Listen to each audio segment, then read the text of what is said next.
જય શ્રી કૃષ્ણ, નમસ્કાર, પ્રણામ, સ્વાગત છે તમારું અમારી યુટ્યુબ ચેનલમાં। આજની કહાની છે વૃદ્ધાવસ્થાનું એકલાપણું। તો મિત્રો, આપણી આજની કહાની ખૂબ જ સમજવા લાયક અને વિચારવા લાયક કહાની બનવાની છે। તો તમને વિનંતી છે કે આ કહાનીને અંત સુધી ધ્યાનથી સાંભળજો અને લાઈક કરી અને બની શકે તો તમારા મિત્રો સાથે શેર કરજો। અને જો તમે આવી જ કહાની સાંભળવા માંગતા હોય તો આ ચેનલને અત્યારે જ સબસ્ક્રાઇબ કરી દેજો, જેથી તમારા આવનારા નવા વિડીયોની માહિતી તમારા સુધી સૌથી પહેલા પહોંચે। અને કોમેન્ટ બોક્સમાં સાચી શ્રદ્ધાથી હર હર મહાદેવ જરૂરથી લખી દેજો, જેથી ભગવાન ભોલેનાથજીની કૃપા આપણા સૌ પર નિરંતર બની રહે। તો મિત્રો, મારી એક વાત હંમેશા યાદ રાખજો કે જો કોઈ પુત્ર ધન સંપત્તિના નામે તેમના માતા પિતાને ત્યજી દે છે તો તેનાથી મોટો દુરાચારી આ દુનિયામાં બીજો કોઈ નથી। એ ખુદ તેના માતા પિતા રૂપી પરમાત્માને જ ત્યજી રહ્યો છે। તો મિત્રો, તમારો વધુ સમય ન લેતા ચાલો કહાની શરૂ કરીએ। આજની કહાની રમીલાબેન એક સરકારી બેંકના મેનેજરના પદ પરથી 2 વર્ષ પહેલા જ રિટાયર થયા હતા અને તેઓ સુખ શાંતિથી પોતાના પતિ સાથે પોતાનું જીવન જીવી રહ્યા હતા। પરંતુ અસહ્ય બીમારીના કારણે તેમના પતિનું મરણ થયું અને પતિના મરણ બાદ રમીલાબેન અંદરથી સાવ તૂટી ગયા હતા। ત્યારબાદ દીકરા અને વહુના કહેવાથી તેઓ તેમની સાથે શહેરમાં રહેવા આવી ગયા। શહેરમાં રહીને તેમનું જીવન એકદમ બદલાઈ ગયું હતું। પતિનો સાથ તો પહેલા જ છૂટી ગયો હતો, પરંતુ સાથે સાથે એની 35 વર્ષની વસાયેલી ઘર ગૃહસ્થી પણ છૂટી ગઈ અને એ આડોશ પાડોશ પણ છૂટી ગયો હતો, જે દરેક સુખ દુઃખના સમયે પોતાની સાથે રહેતા હતા। એક દિવસ શહેરની ચોપાટીના બાંકડા પર ચૂપચાપ ઉદાસ ભાવથી બેસેલા રમીલાબેન વિચારોમાં ખોવાઈ ગયા હતા। સવારનો સમય હતો। અમુક લોકો વોકિંગ કરવા નીકળ્યા હતા, તો અમુક લોકો યોગા કરી રહ્યા હતા, તો અમુક વડીલ વૃદ્ધ લોકો શાંતિથી બેઠા હતા। પરંતુ રમીલાબેન પોતાની યાદોની દુનિયામાં ખોવાયેલા હતા। ત્યારે જ અચાનક કોઈનો અવાજ આવ્યો અને રમીલાબેન પોતાની યાદોની દુનિયામાંથી બહાર આવ્યા અને જોયું તો લગભગ 65 વર્ષની ઉંમરના એક વૃદ્ધ વ્યક્તિ એની બાજુના બાંકડા પર બેસીને આવી રહ્યા હતા અને રમીલાબેન સામે જોઈને તેઓ હસવા લાગ્યા। એટલે રમીલાબેન ન ચાહતા હોવા છતાં પણ એમની સામે જોઈને હસવા લાગ્યા। આ અજાણ્યા શહેરમાં પહેલીવાર કોઈએ એમની સાથે વાત કરી હતી। ત્યારે જ આ વૃદ્ધ વ્યક્તિ તેમને પોતાનો પરિચય આપવા લાગ્યા કે મારું નામ ગોવિંદભાઈ છે અને હું અહીંયા જ બાજુના બિલ્ડિંગમાં રહું છું। મને એવું લાગે છે કે તમે કંઈક પરેશાન છો। અમે આમ પણ પાછલી વાતોને ભૂલીને આગળ વધવું જોઈએ। આમ તો ચાલતી કા નામ જિંદગી હે। આવું કહીને આ વૃદ્ધ વ્યક્તિ ત્યાંથી ઊભા થઈને ચાલતા થયા। ત્યારે રમીલાબેન મનમાં બોલ્યા કે જેની જિંદગીમાં બિલકુલ દુઃખ જ ના હોય એને તો જિંદગી ખૂબ જ સુરત જ લાગે છે। જ્ઞાન તો બધા જ આપે છે, પરંતુ મારા ઉપર શું વીતી રહ્યું છે એ તો હું ખુદ જ જાણું છું। હવે તો રમીલાબેન રોજ આ ચોપાટીમાં આવવા લાગ્યા અને લગભગ રોજ ગોવિંદભાઈ તેમને મળતા અને તેમની સાથે નમસ્તે, રામ રામ, સીતારામ કરતા રહેતા। એક દિવસ ગોવિંદભાઈએ પૂછ્યું કે શું તમે કોઈ બીજા શહેરમાંથી અહીંયા આવ્યા છો?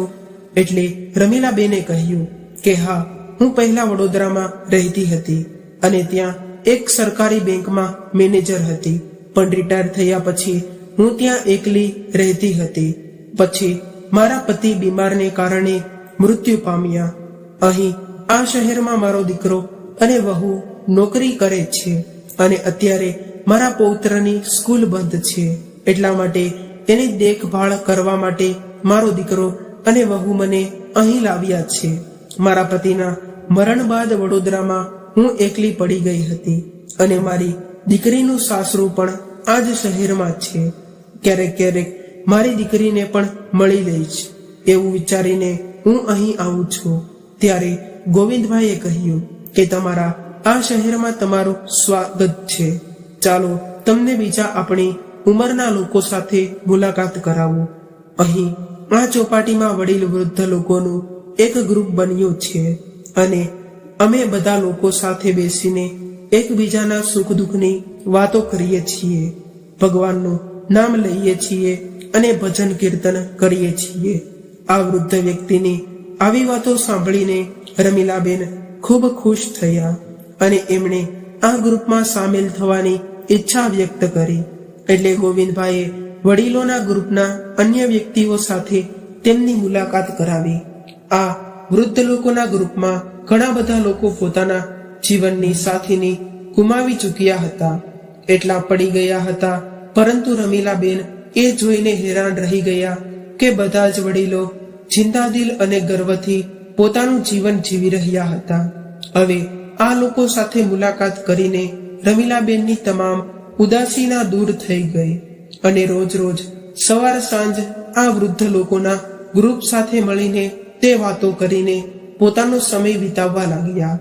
ઘણી વખત રમીલાબેન પોતાના દીકરી સાથે ફોન પર વાત કરતા કરતા ચોપાટીમાં આવવાવાળા વૃદ્ધ લોકો વિશે પણ વાતો કરતા રહેતા અને દીકરીને પણ એમની માતા એની ઉંમરના લોકો સાથે હળી મળીને રહે તે જોઈને ખુશી મળતી.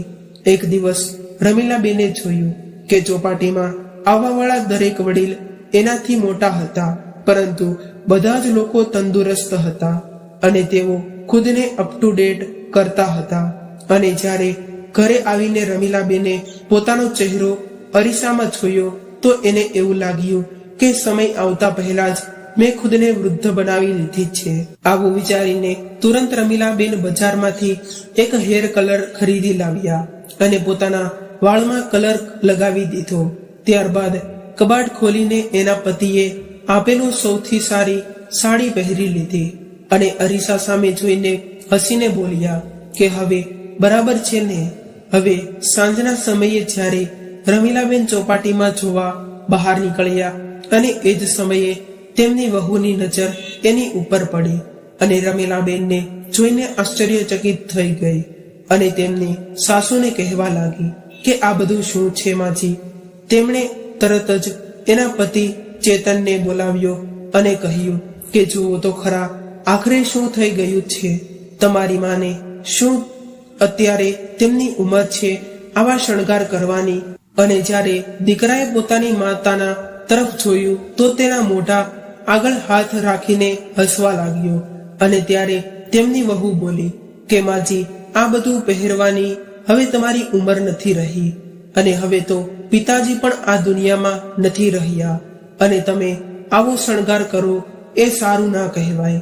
એમના દીકરા અને વહુનો આવો વ્યવહાર જોઈને રમીલાબેનનું દિલ તૂટી ગયું અને તેઓ ચૂપચાપ પોતાના રૂમમાં જઈને બેસી ગયા અને હવે તેમને ચોપાટીમાં જવાનું પણ મન જ નહોતું થઈ રહ્યું. અને તેઓ વિચારવા લાગ્યા કે કદાચ હું આજે સારી રીતે તૈયાર થઈ હતી તો તેનો શું ગુનો કરી દીધો હતો. મેં આજ સુધી મારા દીકરાની વહુને કોઈ પણ વાત પર રોકી નથી. તે તેની મરજી હોય તે કપડાં પહેરે છે, મરજીથી ખાય છે અને એની મરજીથી જ બહાર આવતી જતી હોય છે. ત્યારે હું તો હંમેશા એવું વિચારતી હતી કે હવે સમય બદલી ગયો છે અને મોટા શહેરના લોકો મોડર્ન હોય છે અને આજે મેં થોડું ઘણું મારા માટે વિચાર્યું તો મારી વહુએ મારી આવી મજાક બનાવી દીધી. આવું વિચારીને રમીલાબેનની આંખોમાં આંસુ આવી લાગ્યા. ત્યારે જ રમીલાબેનના ફોનમાં એક ગ્રુપના અન્ય સભ્યનો ફોન આવવા લાગ્યા. એટલે રમીલાબેન તરત જ ઊભા થઈ ગયા અને ખુદને કહેવા લાગ્યા કે નહીં, હું મારી જિંદગી મારી રીતે જ જીવીશ. આવું વિચારીને રમીલાબેન ચોપાટીમાં જવા માટે નીકળી ગયા.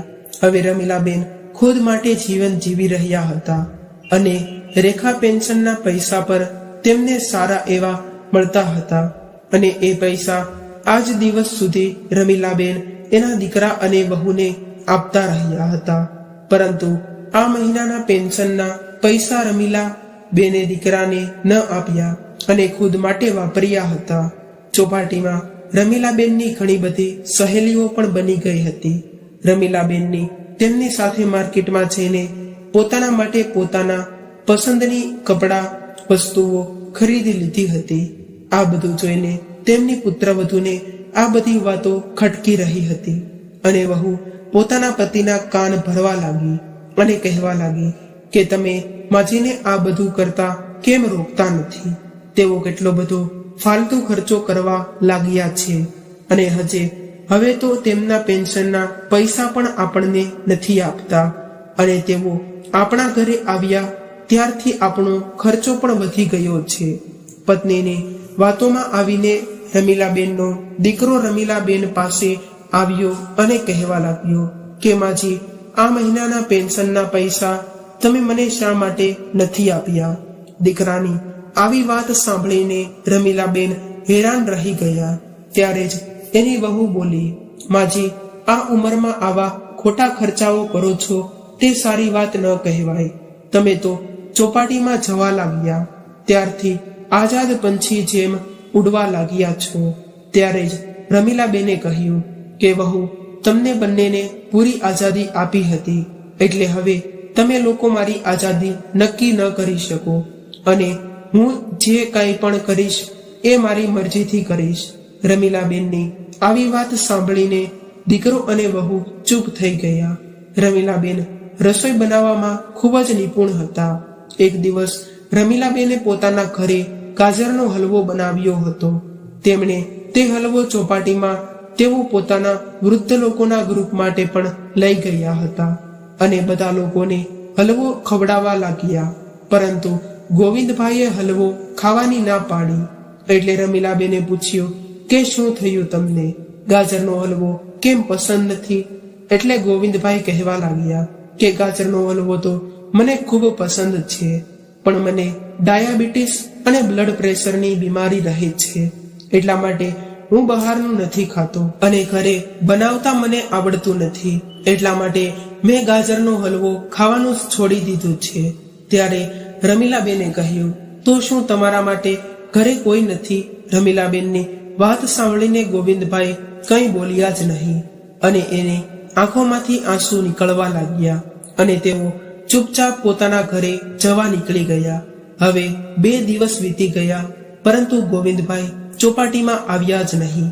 એટલે રમીલાબેને ગ્રુપના બીજા સભ્યોને પૂછ્યું તો તેમને ખબર પડી કે ગોવિંદભાઈ તો ફોન પણ નથી ઉઠાવી રહ્યા. ત્યારે રમીલાબેનની મનમાં એની ચિંતા થવા લાગી. વારે વારે ગોવિંદભાઈનો હસતો ચહેરો એમની સામે આવી રહ્યો હતો અને જ્યારે સાંજે ઘરે જવા માટે રમીલાબેન ચોપાટીમાંથી નીકળ્યા એટલે તેઓ સીધા ગોવિંદભાઈના ઘરે તરફ વળી ગયા અને એના ઘરે પહોંચીને ડોરબેલ વગાડ્યો. એટલે ગોવિંદભાઈ લડખાતા પગલે ચાલીને દરવાજો ખોલવા આવ્યા. દરવાજો ખોલીને જોયું તો સામે રમીલાબેન ઊભા હતા. એટલે તેઓ તેમને ત્યાં આવેલા જોઈને ચોંકી ગયા અને ત્યારબાદ રમીલાબેન ગોવિંદભાઈના ઘરની અંદર ગયા અને ગોવિંદભાઈની આવી હાલત જોઈને રમીલાબેન હેરાન થઈ ગયા અને કહેવા લાગ્યા કે તમારી તબિયત આટલી બધી ખરાબ છે, પણ તમે ઘરે તમારી સાર સંભાળ રાખવા માટે કોઈ નથી. ત્યારે ગોવિંદભાઈએ કહ્યું કે હું એકલો જ રહું છું. આ સાંભળીને રમીલાબેનને બેચેની થવા લાગી કે આટલો બધો જિંદાદિલ માણસ અને બિલકુલ એકલો રહે છે અને અત્યારે તે બીમારીની હાલતમાં છે, તો પણ કામ કરવા વાળો કોઈ નથી.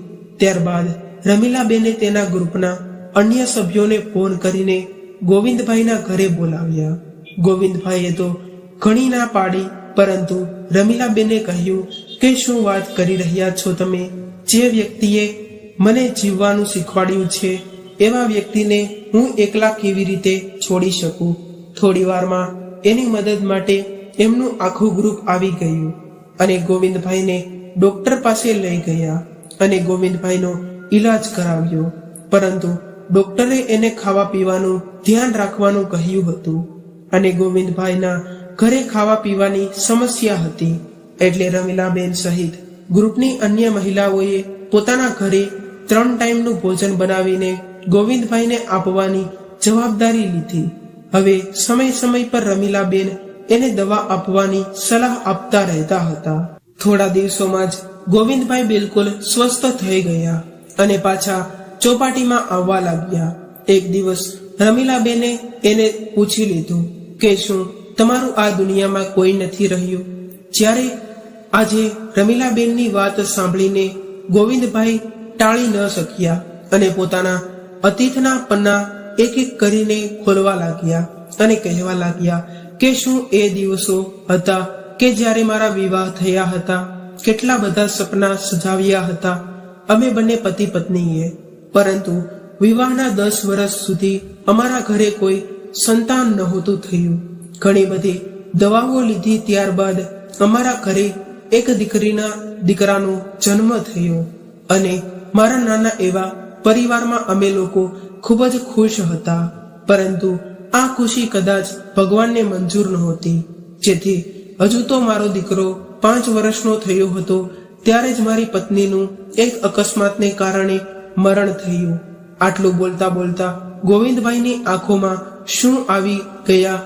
ત્યારબાદ ફરી કહેવા લાગ્યા કે મારા સગા સંબંધીઓએ મને બીજા લગ્ન કરવાની સલાહ આપી હતી, પરંતુ હું મારા એક દીકરાને નવી માના હાથમાં સોંપવા નહોતો માંગતો. મારા દીકરાને માં અને બાપ બંનેનો પ્રેમ મેં એકલાએ જ આપ્યો હતો. મારા દીકરાને ક્યારેય કોઈ પણ ચીજની કમી નહોતી થવા દીધી. પરંતુ જુઓ ને મારા દીકરાએ મારી સાથે શું કર્યું. 1 મહિના માટે અમેરિકા ફરવા જઈ રહ્યા છીએ, આવું કહીને દીકરો અને વહુ ઘરેથી નીકળી હતા. પરંતુ ત્યારબાદ મને ખબર પડી કે મકાનમાં અમે લોકો રહેતા હતા એ મકાન તો દીકરાએ અમેરિકા ગયા પહેલા જ વેચી દીધું હતું અને મકાન ખરીદવા વાળાને કહ્યું હતું કે 2 મહિના બાદ આ મકાન ખાલી કરાવી લેજો. ત્યારબાદ દીકરો ક્યારેય પાછો ના આવ્યો. આટલું કહીને ગોવિંદભાઈ જોર જોરથી રડવા લાગ્યા. થોડી વાર બાદ શાંત થઈને ફરી કહેવા લાગ્યા કે એ તો ભગવાનની દયાથી મારા રિટાયરમેન્ટના પૈસા મેં FD ના રાખ્યા હતા એટલે હું બચી ગયો, નહીંતર તો હું આજે રોડ પર આવી ગયો હોત. ત્યારબાદ મેં તે પૈસાથી આ 2 રૂમ વાળો મકાન ખરીદ્યું અને અહીં રહેવા લાગ્યો. આમ તો કહેતા ગોવિંદભાઈ એક ધારા રડી રહ્યા હતા ત્યારે રમીલાબેન એને આશ્વાસન આપ્યું અને કહ્યું કે અરે તમે તો મને કહેતા હતા કે દરેક સમયે હસતું રહેવું જોઈએ અને તમે જ એ વાત ભૂલી ગયા છો. હવે આ બંનેને એકબીજામાં એક મિત્રતા દેખાઈ રહ્યા હતા કે જે એકબીજાનું સુખ દુઃખ વહેંચી શકે. થોડા દિવસ પછી જ્યારે રમીલાબેન એક દિવસ ચોપાટીમાં આવ્યા ત્યારે એ જોઈને હેરાન થઈ ગયા, કેમ કે ગ્રુપના બધા જ લોકોએ એક મોટી કેક મંગાવેલી હતી અને જ્યારે રમીલાબેન ત્યાં પહોંચ્યા તો બધા જ લોકો જોર જોરથી રમીલાબેનને હેપી બર્થડે કહેવા લાગ્યા. આ બધા જ વૃદ્ધ મિત્રોનો આટલો બધો પ્રેમ જોઈને રમીલાબેનની આંખોમાં ખુશીના આંસુ આવી ગયા. રમીલાબેનને ખુદને પણ યાદ નહોતું કે આજે એનો જન્મદિવસ છે. બધા જ વૃદ્ધ લોકોએ મળીને રમીલાબેનને ઉપહારમાં આપવા માટે એક સાડી ખરીદી હતી. ત્યારે રમીલાબેને બધા જ મિત્રોને પૂછ્યું કે તમને લોકોને કેવી રીતે ખબર પડી કે આજે મારો જન્મદિવસ છે? એટલે ગોવિંદભાઈ કહેવા લાગ્યા કે આજના આધુનિક સમયમાં સોશિયલ મીડિયાથી ખબર પડી જાય છે કે કોનો જન્મદિવસ ક્યારે છે. હવે જન્મદિવસ ઉજવીને રમીલાબેન ઉપહારમાં મળેલી સાડીને લઈને પોતાના ઘરે આવીને તેમણે તે સાડી ડાઇનિંગ ટેબલ પર મૂકી દીધી અને તે તેમના રૂમમાં ગયા. ત્યારે જ તેમની વહુની નજર આ સાડી પર પડી એટલે તે કહેવા લાગી, અરે ચેતન, આટલી સરસ સાડી તમે મારા માટે લાવ્યા છો, થેન્ક યુ ચેતન. ત્યારે જ ચેતન ચોંકી ગયો, પરંતુ એ બોલ્યો નહીં કે આ સાડી હું નથી લાવ્યો. જ્યારે રમીલાબેન ફ્રેશ થઈને આવ્યા ત્યારે કહેવા લાગ્યા કે આ સાડી મારી છે. એટલે વહુએ સાડી તો ખૂબ જ સરસ છે. એટલે વહુએ કહ્યું કે સાડી તો ખૂબ જ સરસ છે, પરંતુ તમે આનું શું કરશો? એમ કહીને વહુએ સાડી ઉઠાવવા માટે હાથ લાંબો કર્યો. એટલે રમીલાબેને સાડી લઈને કહ્યું કે નહીં, આ સાડી મારા માટે ખૂબ જ અનમોલ છે. ત્યારે વહુ એની સાસુ સામે જોતી રહી ગઈ. ત્યારે રમીલાબેને કહ્યું કે આજે મારો જન્મદિવસ હતો, એટલે ચોપાટીમાં વૃદ્ધ લોકોના ગ્રુપના બધા જ લોકોએ મળીને મને આ સાડી ઉપહારમાં આપી છે. આ વાત સાંભળીને દીકરો અને વહુ હેરાનીથી કહેવા લાગ્યા કે માજી, તમારો જન્મદિવસ હતો આજે. આવું કહેતા કહેતા બંને મોઢા શરમથી ઝૂકી ગયા. ત્યારબાદ દીકરો બોલ્યો કે તમે તમારો જન્મદિવસ મનાવતા નથી ને, એટલા માટે અમને યાદ નથી રહ્યો. એ જ સમયે રમીલાબેન જૂના સમયની યાદોમાં ખોવાઈ ગયા, જ્યારે એ પોતાના બાળકોના જન્મદિવસના અવસર પર આખો દિવસ રસોડામાં ઊભા રહીને એમની મનપસંદ રસોઈ બનાવતી રહેતી અને સાંજે દીકરાના બધા જ મિત્રોને બોલાવીને પાર્ટી આપતી હતી. પરંતુ ફરી વિચારવા લાગ્યા કે સમયની વાત છે, જ્યારે દીકરો અને વહુ એની જિંદગીમાં મસ્ત છે તો ઘરના વડીલોએ પણ પોતાના માટે જીવવું જોઈએ. પરંતુ રમીલાબેનની વહુને સાસુમાનું આ પરિવર્તન પસંદ નહોતું આવી રહ્યું. એક દિવસ જ્યારે રમીલાબેન ચોપાટીમાં ગયા તો પોતાનો મોબાઈલ સાથે લઈ જવાનું ભૂલી ગયા.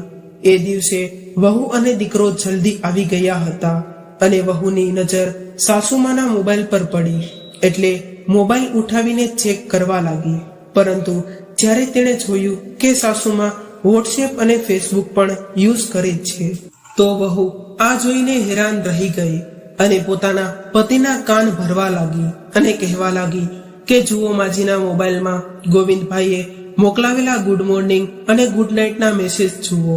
હવે તો દીકરાને પણ પોતાની માં ઉપર શંકા થવા લાગી.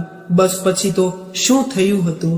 જ્યારે રમીલાબેન ઘરે પાછા આવ્યા એટલે દીકરો અને વહુ બંને તો જાણી તૈયાર બેઠા હતા માજી પર તૂટી પડવા માટે. રમીલાબેનને કંઈ પણ મોકલવાનો મોલ આપ્યા વગર જ, રમીલાબેનને કંઈ પણ બોલવાનો મોકો આપ્યા વગર જ વહુ અને દીકરો એનો માના ચરિત્ર પર આંગળી ઉઠાવવા લાગ્યા. આ સાંભળીને રમીલાબેન હેરાન રહી ગયા. થોડી વાર બાદ પુત્રને ખુદને સાંભળીને રમીલાબેન કહેવા લાગ્યા કે વહુ, 2 દિવસ પહેલા જ તારી ઓફિસના દોસ્તો માટે તે ઘરે પાર્ટી રાખી હતી અને મેં એ પાર્ટીમાં તારી ઓફિસના બધા જ દોસ્તો આવ્યા હતા. એમાંથી ઘણા બધા પુરુષો પણ હતા અને મહિલાઓ પણ હતી, પરંતુ મેં તો તારા ચરિત્ર પર ક્યારેય આંગળી નથી ઉઠાવી. તો પછી તું મારા વિશે આવું કેવી રીતે બોલી શકે? રમીલાબેનના મોઢેથી આવો જવાબ સાંભળીને એની વહુને બોલવા માટે કોઈ શબ્દ નહોતા મળી રહ્યા, એટલે તરત જ ત્યાંથી ઊભી થઈને પોતાના રૂમમાં જતી રહી. બીજા દિવસે દીકરો અને વહુ ઓફિસે ગયા ત્યારે રમીલાબેન એના પોત્ર માટે જમવાનું બનાવવા માટે રસોડામાં ગયા તો નીચે પાણી ઢોળાયેલું હોવાને લીધે તેનો પગ લપસી ગયો અને તેઓ પડી ગયા. પડી જવાને લીધે એના હાથમાં ગંભીર ઈજા થઈ હતી અને કમરમાં પણ ખૂબ જ દુખાવા થવા લાગ્યું હતું. દાદીને પડી ગયેલા જોઈને તેના પૌત્રએ તરત જ તેના પપ્પાને ફોન કરીને બધી વાત જણાવી અને તેને જલ્દીથી ઘરે આવવા માટે કહ્યું. ત્યારબાદ દવાખાને ગયા એટલે ડોક્ટરે ચેક કરીને કહ્યું કે માજીના હાથમાં ફ્રેક્ચર થયું છે. ત્યારે તેના હાથમાં પ્લાસ્ટર લગાવાયું અને દવા આપી અને સાંજ સુધીમાં ઘરે મોકલી દીધા. પરંતુ હવે રમીલાબેનનું ચોપાટીમાં જવાનું બંધ થઈ ગયું અને ગોવિંદભાઈ અને ફોન પર મેસેજના હતા તો રમીલાબેન એને કોઈ પણ વાતનો જવાબ નહોતા આપતા અને ચૂપચાપ સૂતા રહેતા. હવે તો કામવાળી બાઈ રોજ જમવાનું બનાવીને આપી જતી અને દીકરો અને વહુ રોજ પોતાના કામ પર જતા રહેતા. દીકરાએ અને વહુએ બંનેમાંથી કોઈએ પણ એક દિવસની રજા લેવાનું પણ જરૂર ન સમજ્યું. રમીલાબેનને ઉઠવા બેસવામાં પણ તકલીફ થઈ રહી હતી, પરંતુ કોઈને ક્યાં ફરક પડવાનો હતો. એક દિવસ ગ્રુપના બધા જ વૃદ્ધ લોકો રમીલાબેનના ઘરે આવ્યા. કોઈના હાથમાં ફૂલ હતા તો કોઈના હાથમાં શુભેચ્છાના કાર્ડ હતા. કોઈ સમોસા લાવ્યું હતું તો કોઈ જલેબી લાવ્યું હતું. આ જોઈને પથારી પર પડેલા રમીલાબેનને એવું લાગ્યું કે કોઈ પોતાનું મળી ગયું છે. રમીલાબેનના ચહેરા પર પાછી મુસ્કુરાહટ આવી ગઈ હતી. હસી મજાક કરતા કરતા બધા જ વૃદ્ધ વડીલોએ વ્યંજનો ખાવાનો આનંદ લીધો. હવે તો 1 કલાક વીતી ગઈ હતી અને રમીલાબેનને ચિંતા પણ થવા લાગી કે હવે મારા દીકરા અને વહુના આવવાનો સમય થઈ ગયો છે. એટલે મનમાં ને મનમાં એને ડર લાગ્યો હતો કે વહુ આ બધું જોઈને શું કહેશે. એ જ સમયે દરવાજાનો બેલ વાગ્યો અને દીકરો અને વહુ અંદર આવી ગયા અને અંદરનું દ્રશ્ય જોઈને હેરાન રહી ગયા. હવે બધા જ લોકોના ગયા બાદ એની વહુ કહેવા લાગી કે આ મારું ઘર છે, કોઈ ધર્મશાળા નથી કે જેને જુએ એ મોઢું ઉઠાવીને આવતા રહે છે. અને માજી તમને અમારી સામે કોઈ ખૂબ જ દુખાવો થાય છે એવું નાટક કરો છો અને અમારી પીઠ પાછળ તમારા દોસ્તોને બોલાવીને ઘરમાં પાર્ટી કરો છો. અને કંઈ તો શરમ કરો, તમારી આવી હરકતોને તમારા બાળક પર કેવી અસર પડશે. વહુની આવી વાત સાંભળીને રમીલાબેન ચૂપચાપ સૂઈ ગયા. સાંજે આજે એને પોતાના પતિની યાદ આવી રહી હતી અને વિચારી રહ્યા હતા કે મારા પતિના જીવતા હોત તો પોતાની તાકાત નથી કે કોઈની મારી ઉપર આંગળી પણ ઉઠાવી શકે, પરંતુ આજે હું અપમાનના કડવા કૂટવા પીવા મજબૂર થઈ છું. ધીરે ધીરે સમય વીતવા લાગ્યો અને લગભગ 1.5 મહિના બાદ રમીલાબેનનું પ્લાસ્ટર ઉતરી લીધું. હવે રમીલાબેન ફરીથી ચોપાટીમાં જવા લાગ્યા. ધીરે ધીરે એની મુસ્કુરાહટ પાછી આવવા લાગી, પરંતુ વહુના કડવા શબ્દો બંધ થવાનું નામ નહોતા લઈ રહ્યા અને દીકરો આ બધું જાણતો હોવા છતાં પણ અજાણ બની રહ્યો હતો. પરેશાન થઈને એક દિવસ રમીલાબેને નક્કી કરી લીધું કે બસ હવે વધારે નથી સહન કરવું. હું મારે મોટા ભાગનું જીવન તો જીવવાની છું અને કોણ જાણે હવે ક્યારે મારા જીવનનો અંત આવી જાય. તો મારા જીવનના અંત સમય પહેલા હું મારા ખુદ માટે જીવવા માંગુ છું અને સારું લાગે એવી રીતે જીવવા માંગુ છું. દીકરા અને વહુનો મોહ છોડીને એક દિવસ એમણે નિર્ણય લીધો અને તેમણે સામેની બિલ્ડિંગમાં 2 રૂમ વાળો એક ફ્લેટ ભાડેથી રાખી લીધો. હવે તેમના દીકરાએ રોકવાની ઘણી કોશિશ કરી એટલે રમીલાબેને સ્પષ્ટ કહી દીધું કે હવે હું કોઈના ઉપર બોજ બનીને રહેવા નથી માંગતી. ત્યારે તેમની વહુએ કહ્યું, હા, તમને તો હવે પાકો આવી ગયો છે એટલે તમે તો હવે આઝાદ ફરશો. ત્યારે રમીલાબેને કહ્યું, હા વહુ, હવે હું એકલી રહીને મારા બધા અધૂરા સપના પૂરા કરીશ. પછી તેમણે પોતાનો સામાન પેક કર્યો અને નવા ફ્લેટમાં રહેવા જતા રહ્યા.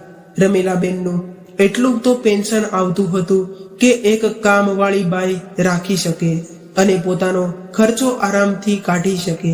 હવે રમીલાબેન પોતાની જિંદગી શાંતિથી જીવી રહ્યા હતા. એનો દીકરો અને પૌત્ર ક્યારેક એમને મળવા આવતા હતા, પરંતુ વહુ એને મળવા ક્યારેય નહોતી આવતી. ઘણી વખત ગોવિંદભાઈ પણ ચા પાણી પીવા આવતા હતા અને વૃદ્ધોના ગ્રુપના અન્ય લોકો પણ રમીલાબેનના ઘરે ઘણી વખત આવતા જતા રહેતા. હવે રમીલાબેન ખુદને આઝાદ મહેસૂસ કરી રહ્યા હતા અને પોતે આવી રીતે અલગ થયા છે એ વાત રમીલાબેનની દીકરીને પણ જણાતી હતી. આ વાતથી દીકરીને થોડું દુઃખ તો લાગ્યું, પરંતુ એક શાંતિ પણ મળી હતી, કેમ કે મારી માં હવે પોતાની મરજીથી જીવન જીવી શકશે.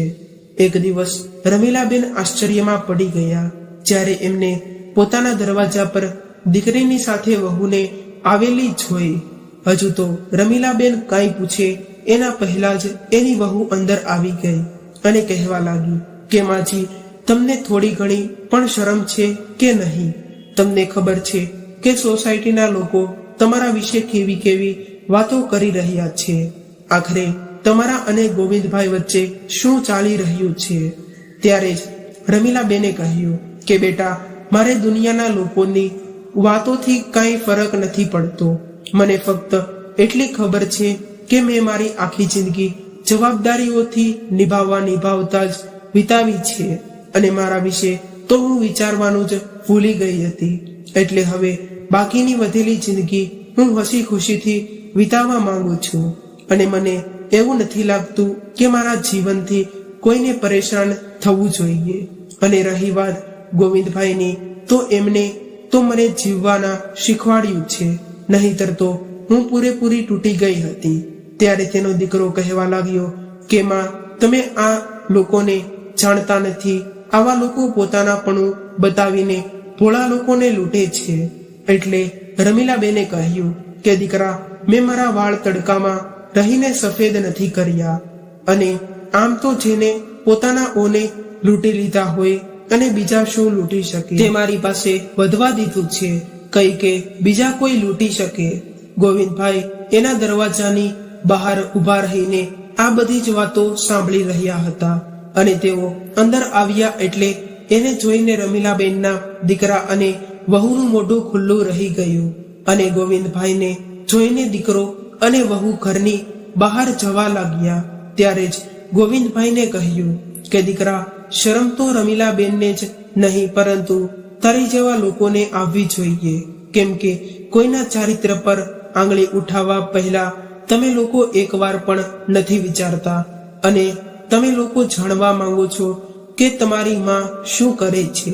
જ્યારે ગોવિંદભાઈએ આવું કહ્યું એટલે રમીલાબેન એને શાંત રહેવાનો ઈશારો કર્યો, પરંતુ તેઓ ન રોકાયા અને કહેવા લાગ્યા કે ચોપાટીમાં રોજ સવારે અને સાંજે જ્યારે અમે લોકો બેસીએ છીએ ત્યારે ત્યાં બાજુમાં જ સોસાયટીમાં કામ કરવા વાળી સ્ત્રીઓના બાળકો રખડતા હોય છે.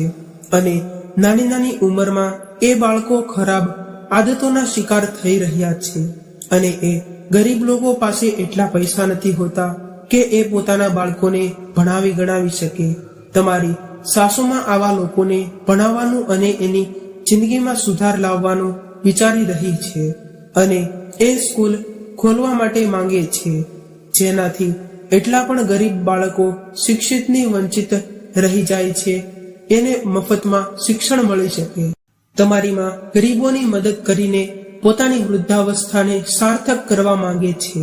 અને હંમેશા અમે લોકો બેસીને આ વિષય પર યોજના બનાવતા રહીએ છીએ.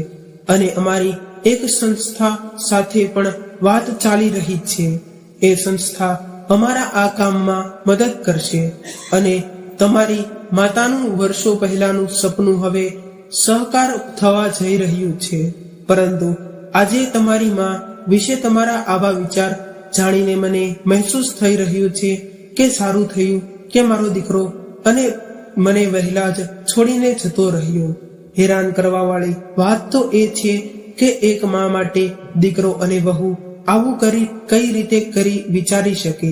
શું તમે લોકો તમારી ઓફિસમાં કોઈની સાથે હસતા બોલતા નથી? જ્યારે તમારી માએ તમારા ઉપર કોઈ અંકુશ નથી લગાવ્યું તો તમે કેવી રીતે એના પર અંકુશ લગાવી શકો?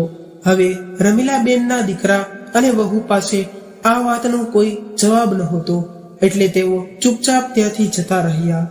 આજે ગોવિંદભાઈ ગુસ્સામાં હતા એટલે રમીલાબેન કહેવા લાગ્યા કે છોડો આ બધી વાતોને, હું ચા બનાવું છું, આપણે ચા પી લઈએ અને તમે તમારો ગુસ્સો શાંત કરો.